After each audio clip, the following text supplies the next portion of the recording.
Good afternoon. I'm Victoria Marshall with a special episode from the News Desk. In honor of the 4th of July, I sat down with FRC's Director of the Center for Religious Liberty, Ariel Del Turco. We discussed Ariel's latest report on acts of hostility against churches in the United States.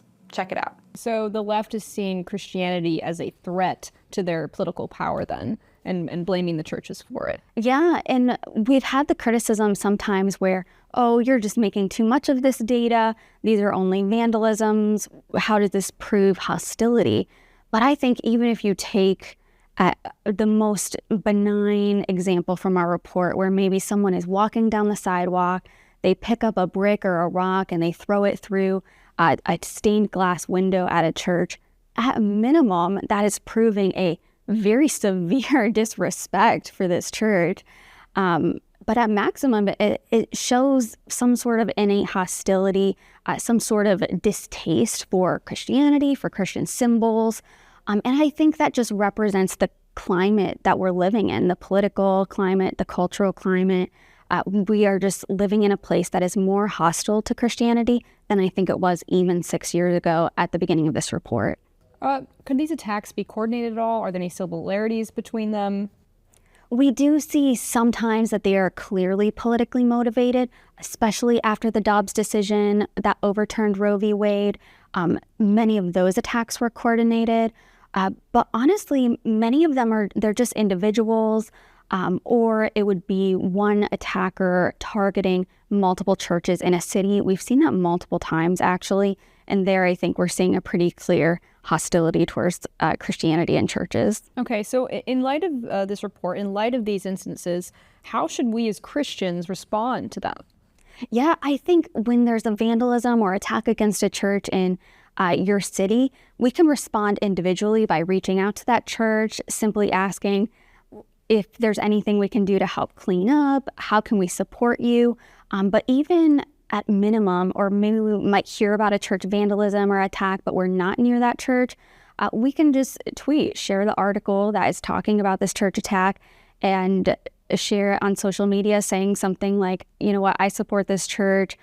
This type of vandalism or attack against Christian symbols is not welcome in the United States. This is not who we are. We're better than that. And we can also encourage our representatives to speak out on this issue too. When abortion clinics are the targets of vandalism, we see Democratic politicians scream from the rooftops. We need to be seeing politicians that are on our side, that do care about religious freedom, speaking out more and more, just making it clear that America is a place that respects religious freedom, that we're not going to tolerate these types of crimes or attacks against churches. In light of the holiday of 4th of July, since you are the director of FRC's Center for Religious Liberty, what does liberty mean to you and 4th of July as a whole? Yeah, when I think about the 4th of July, it really is impacted by my work here. It always makes me think of the people that first came to the land that is now the United States. Many of them were motivated by the fact that they wanted to fully live out their faith and order their lives and order their communities around their religious principles. And so we see this strong tradition of religious freedom in the settlers that came to the United States in the first place, certainly in the founding fathers and the founding documents, in the Bill of Rights, just how important religious freedom was to our founders and how ingrained it is in our history, in our culture. How American this right is. It's obviously a human right for every single person, but it's also uniquely American, and it was uniquely embraced by America at the founding. And so I'm very, very grateful for that. Just looking back on Independence Day, on our founders, I'm very thankful for their preservation of religious freedom and that it still is strong today. And that's our show for today. I'm Victoria Marshall. Up next is Washington Watch with Tony Perkins. Have a great 4th of July, everyone. We'll see you tomorrow with more news.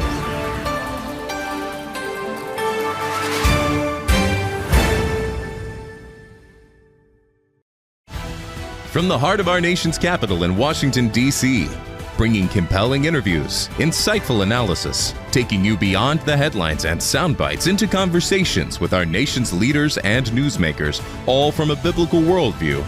Washington Watch with Tony Perkins starts now. Freedom is never more than one generation away from extinction. We didn't pass it on to our children in the bloodstream.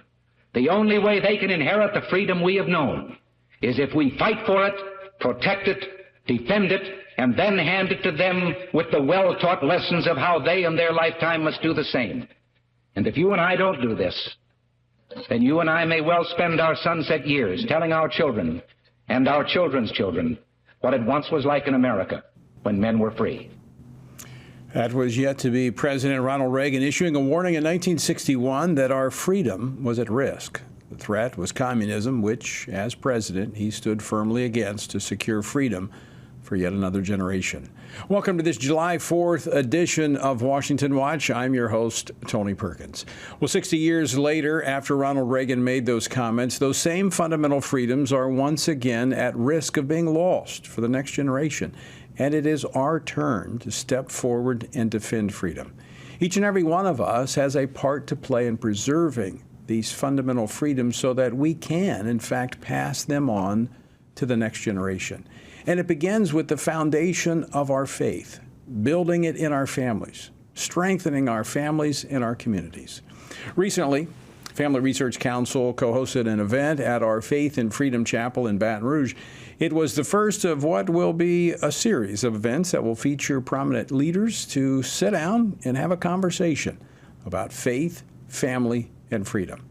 For this first event, we welcomed our good friend, Dr. Ben Carson, who delivered a keynote address and then sat down with me for a discussion on the decline of faith and family values in America's culture and the urgent need to rebuild and restore these principles. It was a great event, and I think you'll be inspired and encouraged by listening to what Dr. Carson has to say. American families desperately need change, changes that will help restore America and its founding vision. So before we get to Dr. Carson's inspiring message, I do want to encourage you to check out FRC's new Stand Firm app. It's a new and improved digital platform to help followers of Christ stay connected, grow, receive encouragement, and stay up to date on news from a biblical perspective. And it will empower you to defend the faith. So to get a link to the Stand Firm app, simply text app to 67742. That's app to 67742. Well, in his keynote address, Dr. Carson started off by talking about the American dream, which he said is alive and well, and how his dream to become a doctor came true. He talked about human potential and how we're made in the image of God.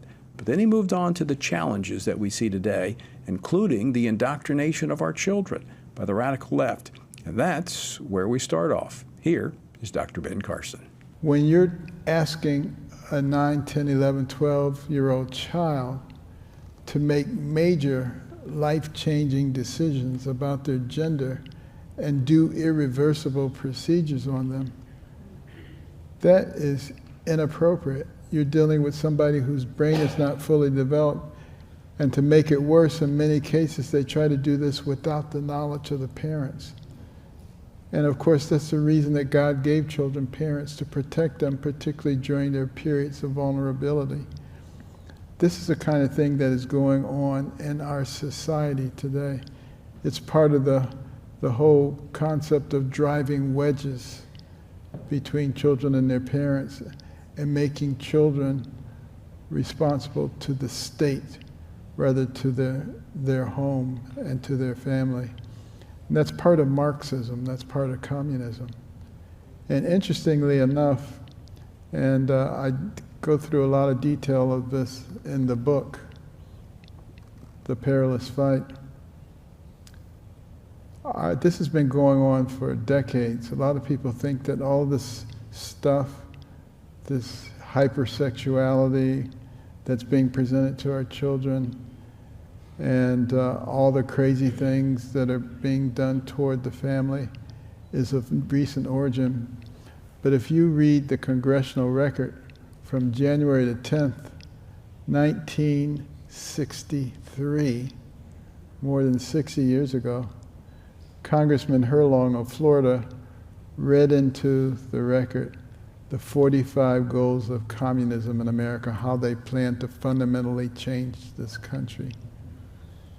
And you would recognize many of the things 60 years ago, like gain control of the public schools and the teacher unions and Hollywood and the mainstream media and student newspapers and foment violence and rioting by college students aimed at promoting leftist agendas and driving wedges between children and their parents, removing God from all public squares, starting with the schools.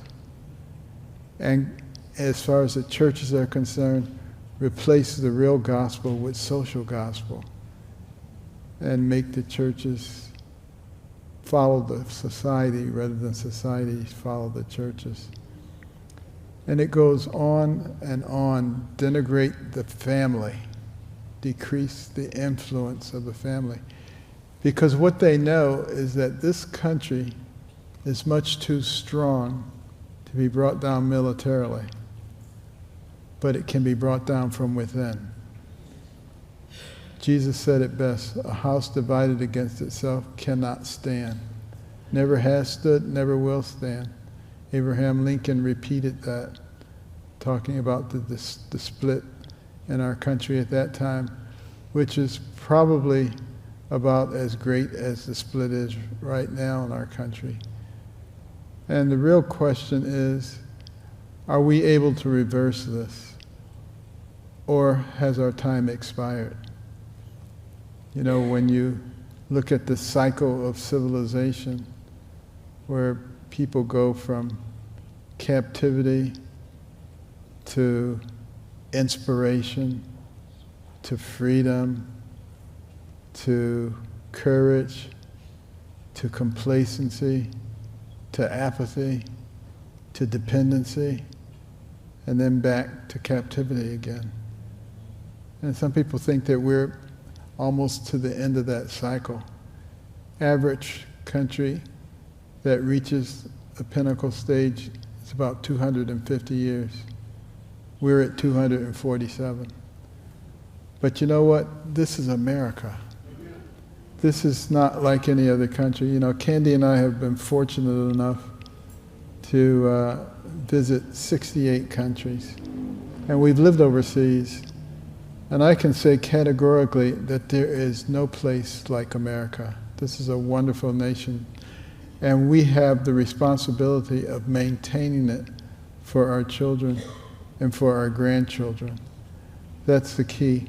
But in order to do that, we need to recognize who our enemies are, what the forces are that are coming after us, and what our defenses are. And I could talk for about 3 or 4 hours about that, but what I really want us to remember is it's impossible for us to maintain the kind of freedom that we have if we don't understand what those cornerstone principles are that made us into a great nation. We didn't become a great nation by coincidence. It was because of the belief systems that we entertained. And that's the reason we started the American Cornerstone Institute. Some very talented individuals who worked at HUD with me got together, and we decided that we needed to refocus the attention of America on those cornerstone principles that were foundational to our success, like our faith, our Judeo-Christian values, which taught us to love your neighbor, not hate your neighbor, not despise your neighbor if they have a different yard sign than you do. Don't try to cancel your neighbor, but love your neighbor. What a difference those two things make. And then the concept of liberty. What a great cornerstone that was. Freedom to lead the life that you want to lead without a myriad of governmental agencies and individuals mandating what you must and must not do. No, we did just fine by letting market forces determine what was important, what was to be rewarded, and what was to be disguised or discarded. Now we have a government that wants to say, nope, you need to drive this kind of car, and you need to do this and that and the other. And you don't know any better, but we know all things, and therefore you got to do what we say. That's truly antithetical to the ideals that this country was built on. And then the cornerstone of community, being able to work together. You know, there were communities all over this country, isolated, no other communities around for 50 or 100 miles. Not only did they survive, but they thrived. Why? Because they understood the concept of the common good. What works for all of us. In many cases, they came from different countries. They didn't speak the same language, but they understood that concept, and that brought them together, and that gave them enormous strength. If it was harvest time and Mr. Johnson broke his leg, everybody else harvested his crops. They didn't care what his religion was or what his political affiliation was. They knew he was their neighbor and he needed help. That's what America was like at one time. And it can get back there again, but people have to be able to understand the forces that are arrayed against them. And then there's the cornerstone of life. From the womb to the tomb, respect for life. What has happened to our relationships with each other as we have lost that respect for life? And just the thought of those on the other side of this issue who will not define any limits for what they will do to babies that are in the mother's womb, right up to the time of birth, and sometimes even beyond that. You're talking about viable human beings. I've operated on little babies that were 25, 26, 27 weeks gestation. And I guarantee you, they move around, they respond to stimuli, they certainly feel pain. And yet there are those who have no problem ripping them to pieces with no anesthesia, no anything. And they think nothing of it. And we have the nerve to talk about some ancient civilizations that engaged in human sacrifice. Are we any better if we do things like that? I think not. And I think we have an obligation to continue to work toward a society that actually recognizes and honors human life. That was Dr. Ben Carson during a special event at Family Research Council's Faith and Freedom Chapel in Baton Rouge. And you are tuned in to Washington Watch, a special July 4th edition. So today we're broadcasting content from our evening with Dr. Ben Carson. It was an event held back in May. It was the first of what will be a series of events featuring different leaders sitting down and having a talk about faith, family, and freedom. And we're going to continue it on the other side of the break, so don't go away. We'll be right back.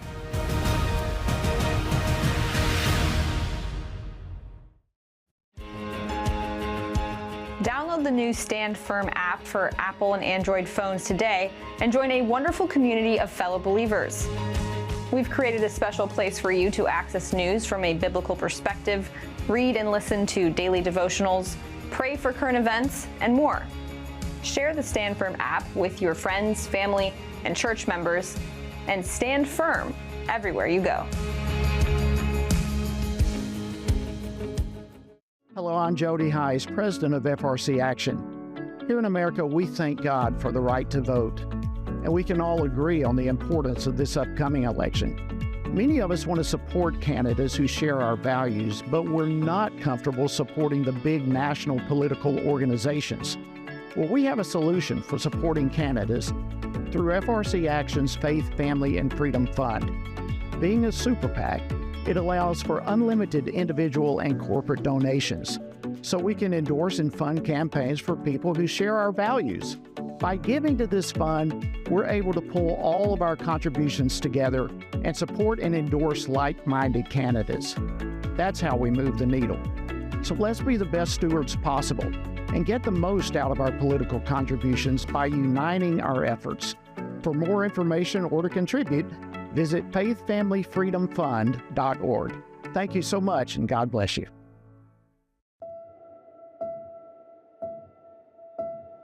All of us are born with the desire to find truth and meaning. Where did I come from? What happens when I die? While our answers to these questions may divide us, we are united in our need for the freedom to answer life's biggest questions and make life's biggest decisions for ourselves.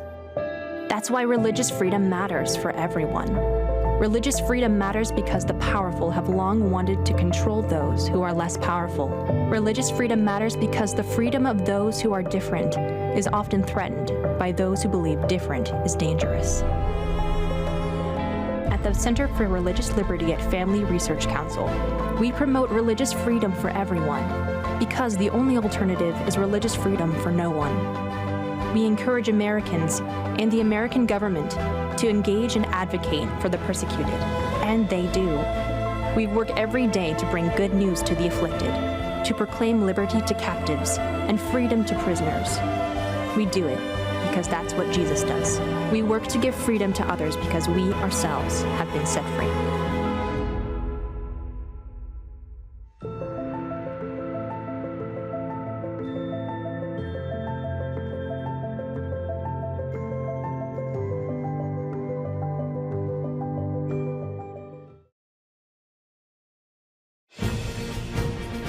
Welcome back to this special July 4th edition of Washington Watch. I'm your host, Tony Perkins. The website, check it out. It's tonyperkins.com.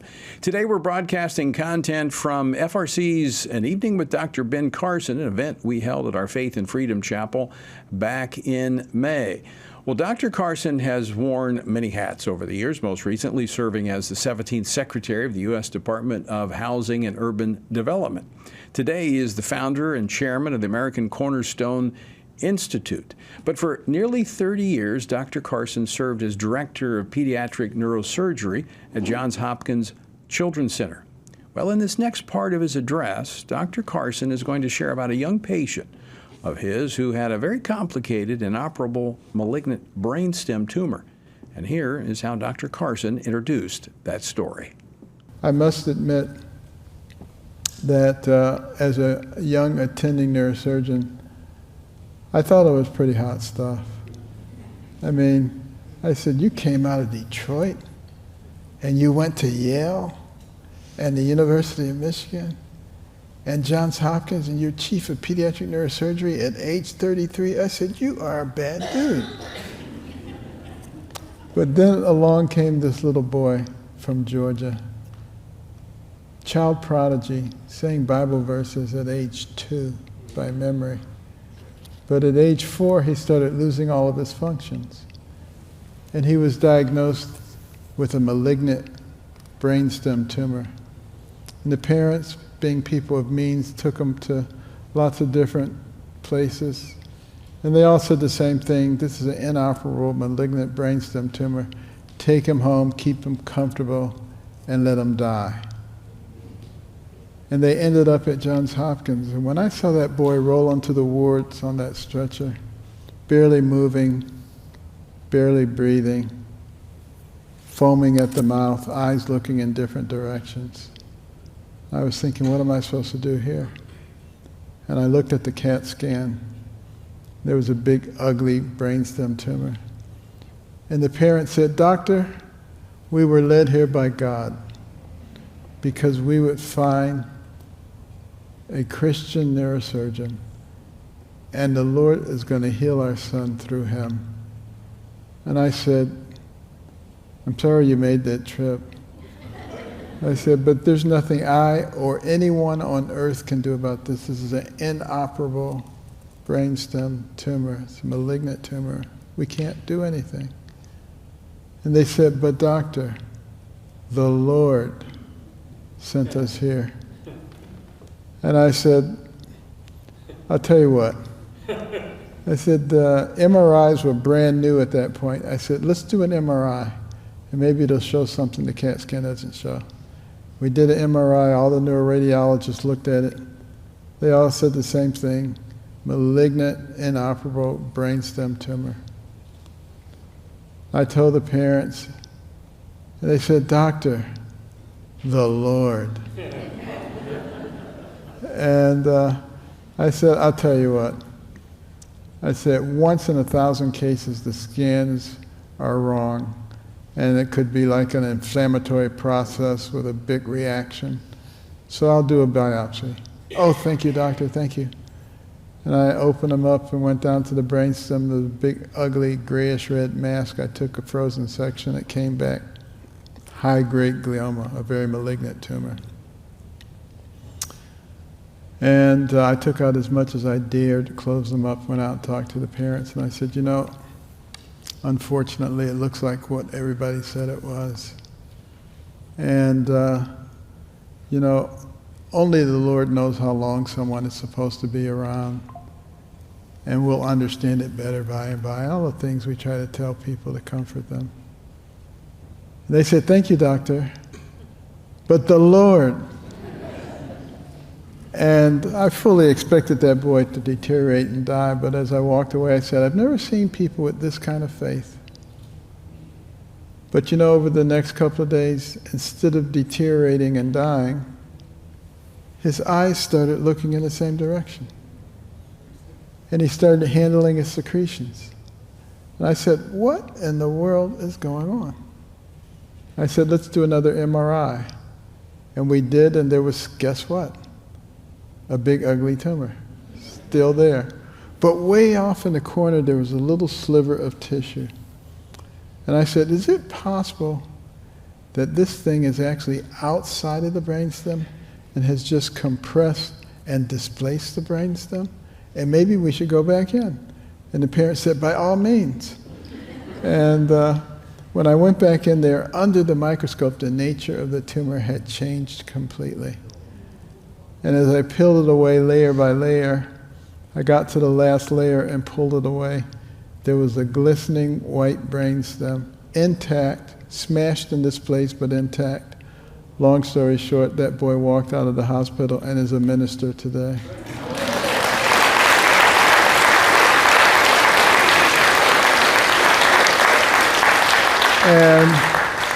And one of the oncologists said to me, Ben, I've always been an atheist. I'm a believer now. But it wasn't really for him, it was for me. Because, see, I thought I was doing all this stuff. I thought I was this great surgeon. And after that, I realized it was God. And I said, Lord, from now on, you be the surgeon, and I'll be the hands. And that's when all of these amazing cases started. Once in a lifetime cases, boom, boom, boom, one after another. And that was God manifesting his abilities. And he wants to use every one of us. All we have to do is be willing to get out of the way and allow him to take control of our lives. And it is so critical at this juncture in our nation's history, when things are looking very dark. But they say it's always darkest before the dawn. Sometimes it has to be pretty dark before people see the light. I think that darkness has reached us now. And each one of us has a sphere of influence that we can use in a very powerful way.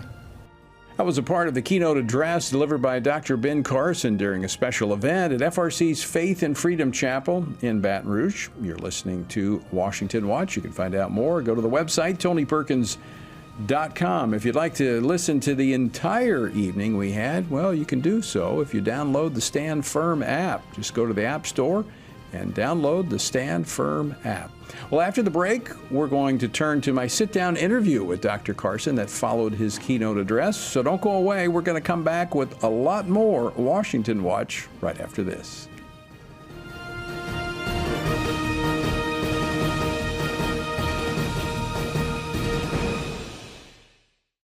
Everything we do begins as an idea. Before there can be acts of courage, there must be the belief that some things are worth sacrificing for. Before there can be marriage, there is the idea that man should not be alone. Before there was freedom, there was the idea that individuals are created equal. It's true that all ideas have consequences, but we're less aware that all consequences are the fruit of ideas. Before there was murder, there was hate. Before there was a Holocaust, there was the belief by some people that other people are undesirable. Our beliefs determine our behavior, and our beliefs about life's biggest questions determine our worldview. Where did I come from? Who decides what is right and wrong? What happens when I die? Our answers to these questions explain why people see the world so differently. Debates about abortion are really disagreements about where life gets its value. Debates over sexuality and gender and marriage are really disagreements about whether the rules are made by us or for us. What we think of as political debates are often much more than that. They're disagreements about the purpose of our lives and the source of truth. As Christians, our goal must be to think biblically about everything. Our goal is to help you see beyond red and blue, left and right, to see the battle of ideas at the root of it all. Our goal is to equip Christians with a biblical worldview and help them advance and defend the faith in their families, communities, and the public square. Cultural renewal doesn't begin with campaigns and elections. It begins with individuals turning from lies to truth.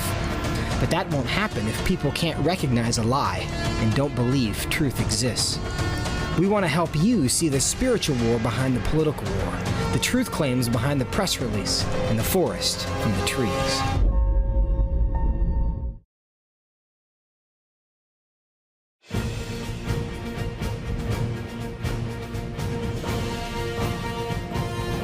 Welcome back to this special July 4th edition of Washington Watch. I'm Tony Perkins. The website is tonyperkins.com. Well, today we're broadcasting content from FRC's An Evening with Dr. Ben Carson, an event we held back in May at the Faith and Freedom Chapel in Baton Rouge. Well, during the event, Dr. Carson delivered a keynote address, and then I had a chance to sit down with Dr. Carson, and we had a one-on-one conversation. Now, in this next part, Dr. Carson will assess the state of the family and how we can strengthen this cornerstone of a prosperous society. No society does well without strong families. And we'll start with this question. How do you bring down even the strongest of nations? And here is what Dr. Carson had to say. As I mentioned, our country is very strong. The strongest nation the world has ever known. How do you bring that down? You destroy the building blocks. The building block is the family. You know, there are a lot of statistics in the book about strong nuclear families. First of all, we only have about 23.1 million of them left. There's been so many variations on the family now. All you have to do is turn television on.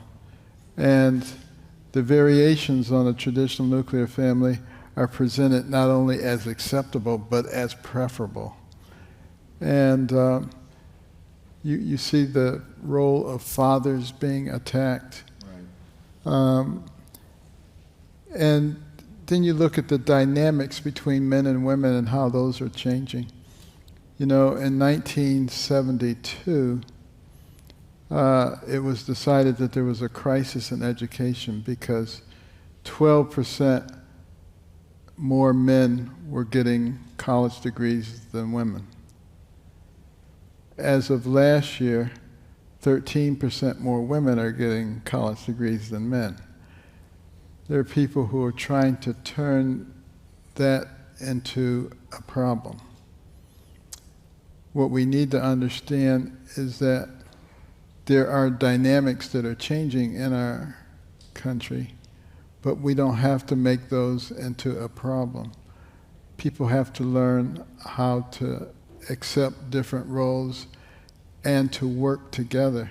If you have both a father and a mother, and they both have full-time jobs, then they both need to share the responsibilities at home too, in terms of taking care of the children.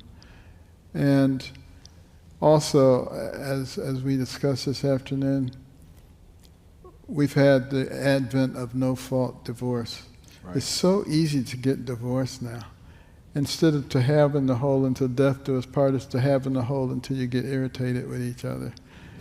And that doesn't work, because you take two people from different environments and you put them under the same roof.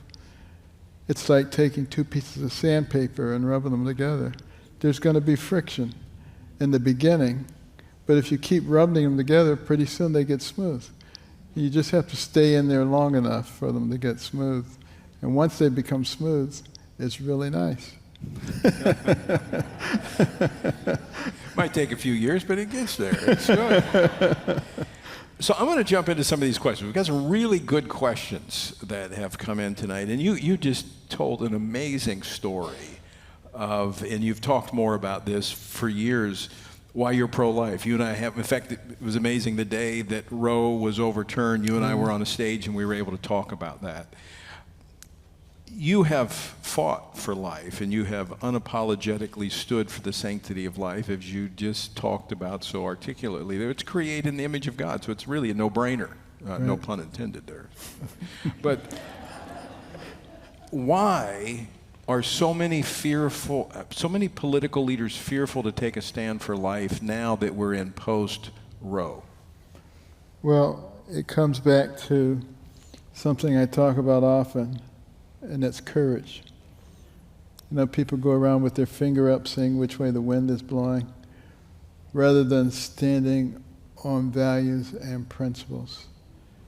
And this, I think, is really going to be one of the issues that defines whether we continue to be the pinnacle nation in the world or whether we fade into the dustbin of history. Do we have the courage to stand up for what we know is right? Now, anybody who's truly honest with you, they know tearing an innocent little baby to pieces who can feel, they know that's wrong. Yeah. Our legal system even knows it's wrong, because if you kill a pregnant woman, you get charged with 2 counts of murder. So, you know, there's a lot of inconsistency there. And we just need to recognize that this is such an essentially important issue, and we need to stop fighting each other on this issue. You know, there are those who believe that, you know, life begins at conception. There are some who say at heartbeat at 6 weeks. There are some who say at 15 weeks when sensation begins. You know what? We don't need to fight each other. We can all be under the umbrella of pro-life people who are trying to move a society toward a point where they completely appreciate life. Right. That's when we will be successful.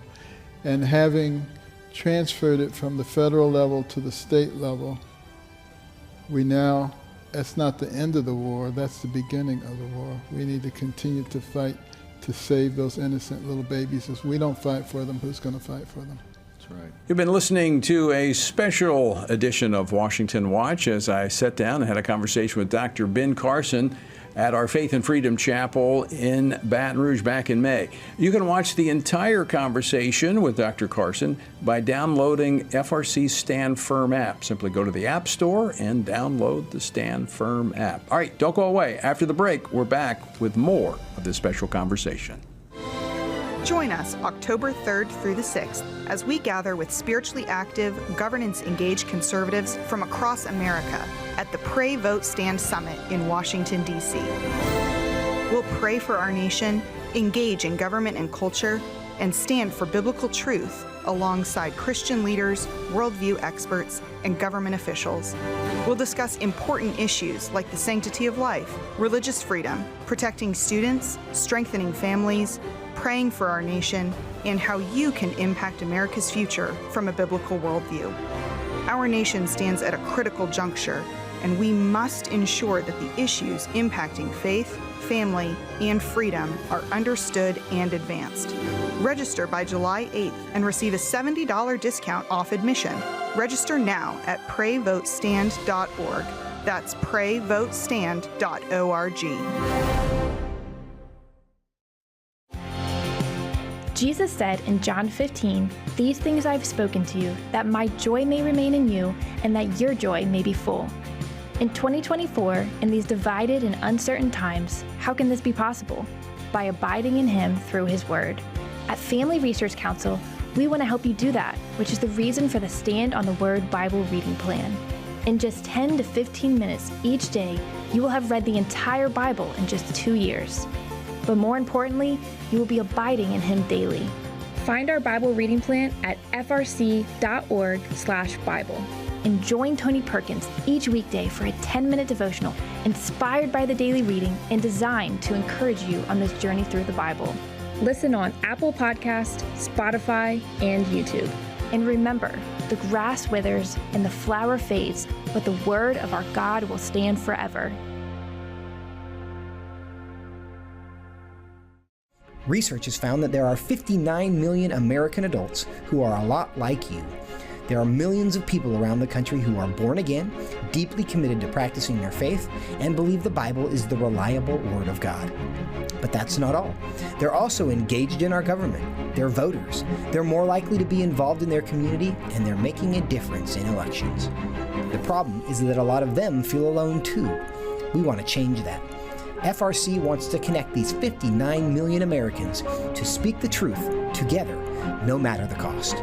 If you want to learn more about this group and what it means to be a spiritually active, governance-engaged conservative, or if you want to find out if you are one of these sage cons yourself, join us. Go to frc.org/SAGECON, SageCon, to learn more.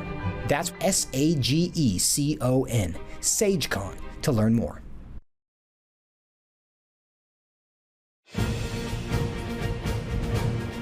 I'm Tony Perkins, and this is Washington Watch. Thanks for tuning in for today's special July 4th program. We've been playing excerpts of FRC's An Evening with Dr. Ben Carson event that we held at our Faith and Freedom Chapel back in May. Well, to close out today's special edition, we're going to finish up with some nuggets of wisdom from Dr. Carson, including what Christians can do to protect and exercise their faith in the public square so that America can be that morally sound country once again. Here's how I got that part of the conversation going. You made reference earlier to a dark time where we're far down that road. When you look at what is now emerging today, being another example in the eyes of many, a two-tiered system of justice. Our system works because people have confidence in the system, right, and they feel like there'll be fairness because justice is blind. I think many see today not as justice being blind, but justice being blinded by politics and power. right. What do we have to do to turn that around? Well, this is an area where elections make a difference. We have to have true leadership, people who actually know what they're doing. You know, when you look at the economy, I'm always fascinated how the, quote, economists say that the economy has a natural cycle to it, sort of like a sine wave. It goes up and it goes down. That's a bunch of garbage. You know, what happens is you get people in office who know what they're doing, and then you get people who don't know what they're doing. And that's why it goes up and down. You get the right people in there, it will stay up and it will improve significantly. And that's what we need. We need wise people who understand economics, who understand supply and demand, who understand the whole gamut of things which lead to prosperity. And we did have that for a period of time in our country, and that's how we rose so quickly on the world stage. Right. We saw how quickly it turned around during the 4 years of Donald Trump, economically, even internationally, when you looked at where America stood on the world stage. But in order to maintain that, you have to have a moral foundation. Making America great first requires America to be good morally. And one of our questions is, you know, what are some things that Christians can do to both protect and exercise our faith in the public square so that America can be that morally sound country once again? Well, first of all, you have to live the life. You can't just talk the life. Because you have to recognize that people are watching you all the time. They're watching what you do and what you say. I remember I was in Australia. I spent a year there operating. And I was in a particular operation. And I said to the nurse, "Give me the bloody forceps." Well, in their culture, you know, that's a curse word, you know. And they were like, I was talking about the one that had blood on it, you know. they were all like, because they were just so surprised that I would say something like that. But you know, people are always watching you.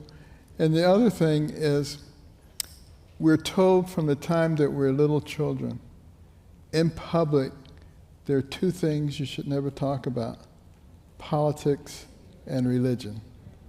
Those are the exact things we need to be talking about, because Absolutely. those are the areas that are being affected in a very negative way.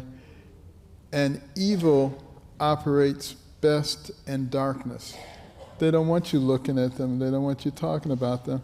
That's why, you know, Satan is happiest when people see him as a little red man with a pitchfork and horns, because that's so unrealistic, and they say that's about some myths.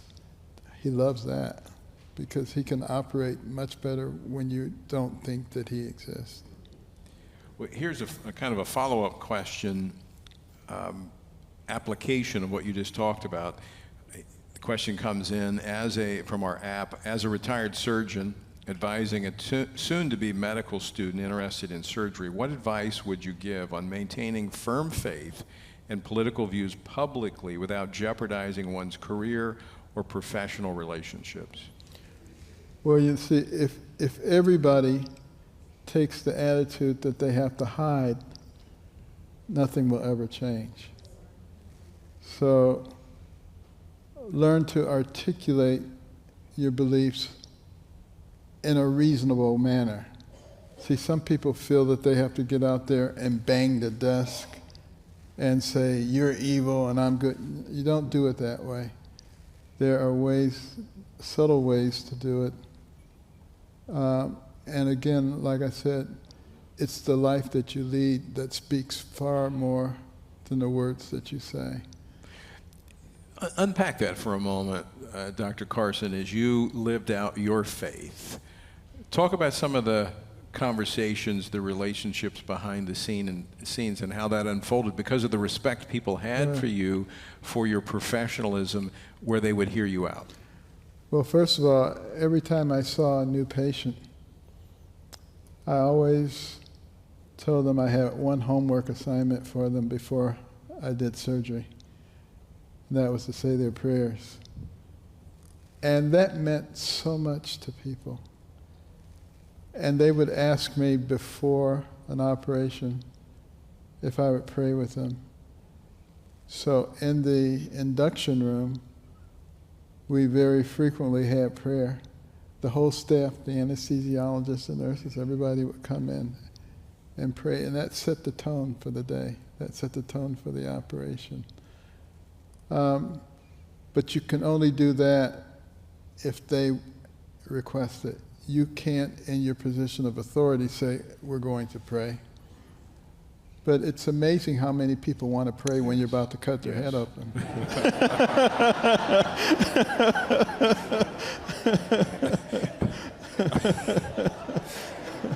I'm not going to ask a follow-up question on that one. Let me move to another topic. Considering the current state of our public school system, what are your thoughts on homeschooling? I am very glad to see the homeschooling sphere increase so rapidly. Since 2020, it's more than doubled, and it's continuing to grow very rapidly. And people are developing very sophisticated homeschooling organizations where they share resources and people. So those kids are getting a very good education. Actually, Cornerstone has some resources available. Cornerstone has a lot of resources available. We have the Little Patriots program online, which teaches children the values that were so important in the establishment of this country, and teaches our real history, the good, the bad, and the ugly. But if you're honest, there's a whole lot more good than there is bad and ugly. And it's all free of charge. We have a cartoon series called Star Spangled Adventures, and each one of them takes a particular topic in our history and elaborates on it. It's very well done. These were professional animators from places like Disney, the ones that were non-woke.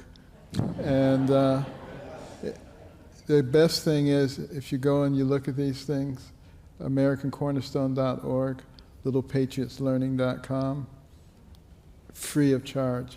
You'll say, how can this be free of charge? It's because there are so many incredibly patriotic Americans who underwrite the program because they want to make sure that this is available to anybody. And resources like that are actually making homeschooling a lot easier today because there's so much out there to use. So I've reviewed the material, we've promoted it. Dr. Carson's been on my program many times talking about it, so I highly recommend Cornerstone and the material they're putting out to help parents and homeschoolers and others. Private schools as well can use it. Staying with the theme of education for just a moment, Dr. Carson, here's a question that came in. My 24-year-old son feels like it's too expensive to go back to college and finish. What would you say to him? Wink, wink, nod, nod, from the mom. Well, you know, there'd be different answers for different people. But the fact of the matter is, and as a person who really advocates for education, there are a lot of places where you can get educated without going to college. You know, becoming a plumber. You probably heard about the neurosurgeon who had some plumbing work done at his house. And the plumber gives him the bill, and he says, "What? $2,700? That's more than I make, and I'm a neurosurgeon." The plumber said, "I didn't make that much either when I was a neurosurgeon."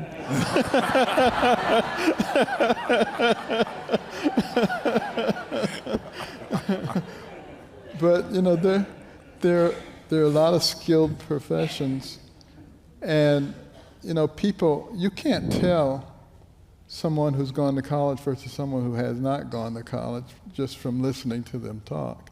You take somebody like Charlie Kirk.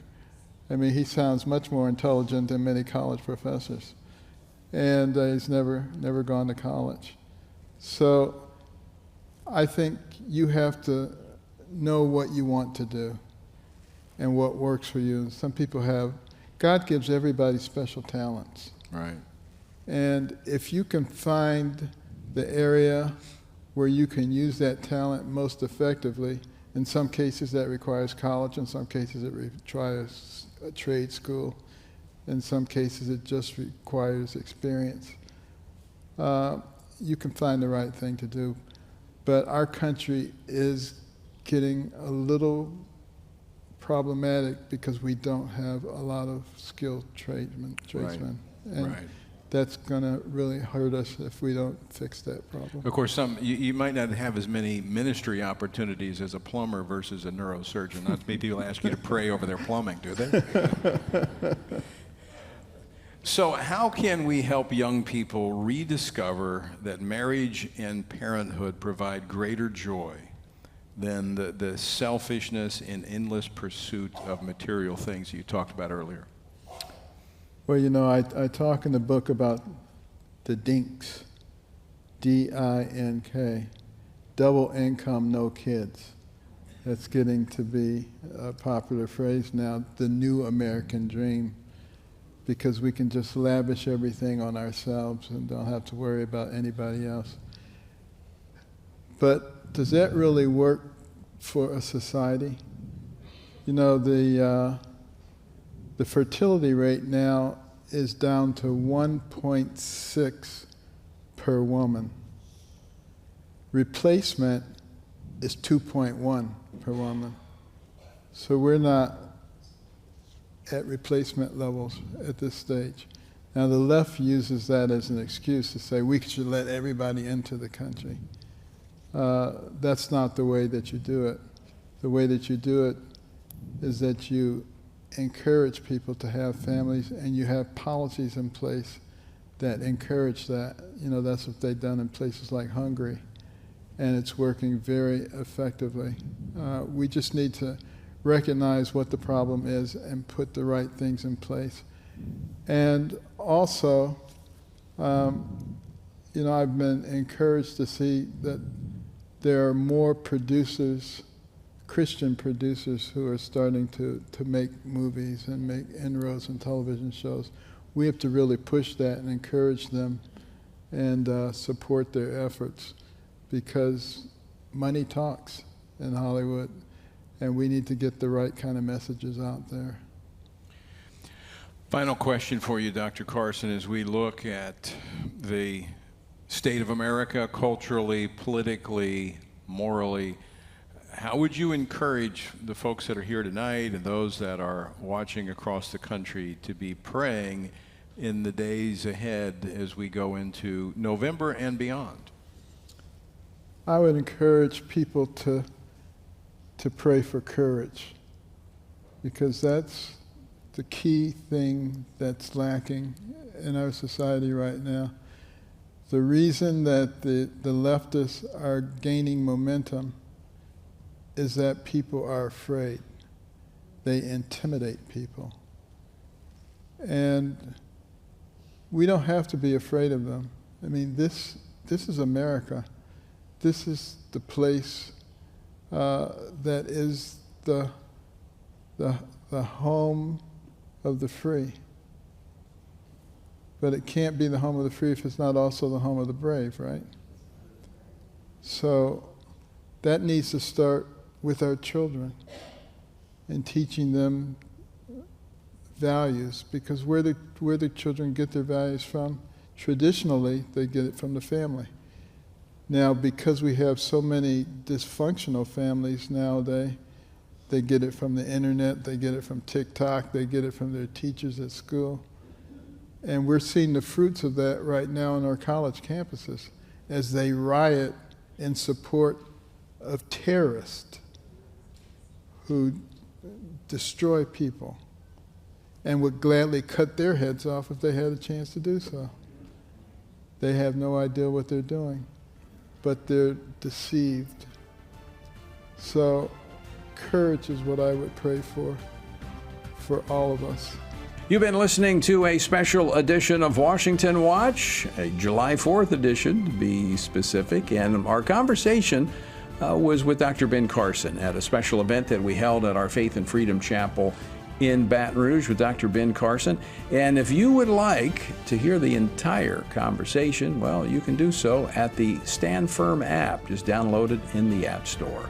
Well, folks, that's all the time we have for today, but I want to thank you for joining us, and until next time, keep standing.